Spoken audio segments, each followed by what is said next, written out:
അപ്പോൾ അങ്ങനെ ഇസ്രായേലും ഇറാനും തമ്മിലുള്ള യുദ്ധത്തിൽ നേരിട്ട് ഇടപെട്ട് അമേരിക്ക. ഇറാൻ്റെ 3 ആണവ നിലയങ്ങളാണ് അമേരിക്ക ബോംബിട്ട് തകർത്തത്. ഇക്കാര്യം എക്സിലൂടെ ലോകത്തോട് പറഞ്ഞത് അമേരിക്കൻ പ്രസിഡന്റ് ഡൊണാൾഡ് ട്രംപ് തന്നെയാണ്. B-2 സ്റ്റെൽത്ത് വിമാനങ്ങളാണ് ഇറാനെ ആക്രമിക്കാനായി അമേരിക്ക ഉപയോഗിച്ചത്. ഫോർദോ, നദാൻസ്, എസ്ഫഹാൻ എന്നീ ആണവ കേന്ദ്രങ്ങളാണ് അമേരിക്ക തകർത്തത്. എന്നാൽ അമേരിക്ക യുദ്ധത്തിൽ നേരിട്ട് ഇടപെട്ടാൽ വിനാശമായിരിക്കും ഫലമെന്ന് മുന്നേ തന്നെ അമേരിക്കയ്ക്ക് മുന്നറിയിപ്പ് കൊടുത്തിട്ടുണ്ട് ഇറാൻ വിദേശകാര്യമന്ത്രി അബ്ബാസ് അരാഗ്ചി. എന്തായാലും യുദ്ധം ഇത്ര രൂക്ഷമായി മുന്നോട്ട് പോവാതിരിക്കട്ടെ. അപ്പോൾ അമേരിക്ക ഇറാനിൽ വർഷിച്ച B-2 ബോംബിൻ്റെ സവിശേഷതകൾ കൂടി നമുക്കൊന്ന് നോക്കാം. B-2 സ്റ്റെൽത്ത് വിമാനങ്ങളുടെ നിർമ്മാതാവ് നോർത്ത് റോപ്പ് ഗ്രൂമാൻ ആണ്.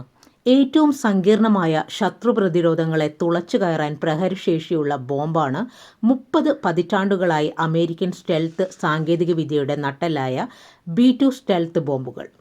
കുറഞ്ഞ നിരീക്ഷണക്ഷമത, എല്ലാ ഉയരങ്ങളിലും സഞ്ചരിക്കാനുള്ള കഴിവ്, ഏറ്റവും സങ്കീർണമായ വ്യോമ പ്രതിരോധങ്ങളെ തുളച്ചു കയറാനുള്ള കഴിവ് എന്നിവ B-2 വിമാനങ്ങൾക്കുണ്ട്. എന്തുകൊണ്ടാണ് അമേരിക്ക ഇറാനിൽ B-2 സ്റ്റെൽത്ത് വിമാനങ്ങൾ ഉപയോഗിച്ചതെന്ന് ചോദിച്ചാൽ ഇതിന് കുറഞ്ഞ നിരീക്ഷണക്ഷമതയാണ്. അതുകൊണ്ട് തന്നെ ഇതിൻ്റെ ഒരു എഞ്ചിനീയറിംഗ് കാരണം പരമ്പരാഗത റഡാറുകൾക്ക് ഈ യുദ്ധവിമാനത്തെ കണ്ടെത്താൻ പ്രയാസമാണ്.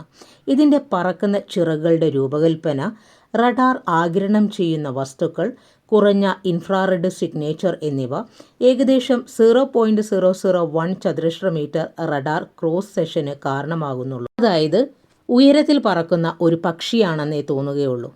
കൂടാതെ ഇന്ധനം നിറയ്ക്കാതെ 6000 നോട്ടിക്കൽ മൈൽ വരെ സഞ്ചരിക്കാനുള്ള കഴിവ്, വമ്പിച്ച ആയുധ ശേഖരണ ശേഷി, ഉയർന്ന ഉയരങ്ങളിൽ പോലും സ്വതന്ത്രമായി പ്രവർത്തനങ്ങൾ നടത്താനുള്ള കഴിവ് ഉൾപ്പെടെ ഈ ജെറ്റിനുണ്ട്.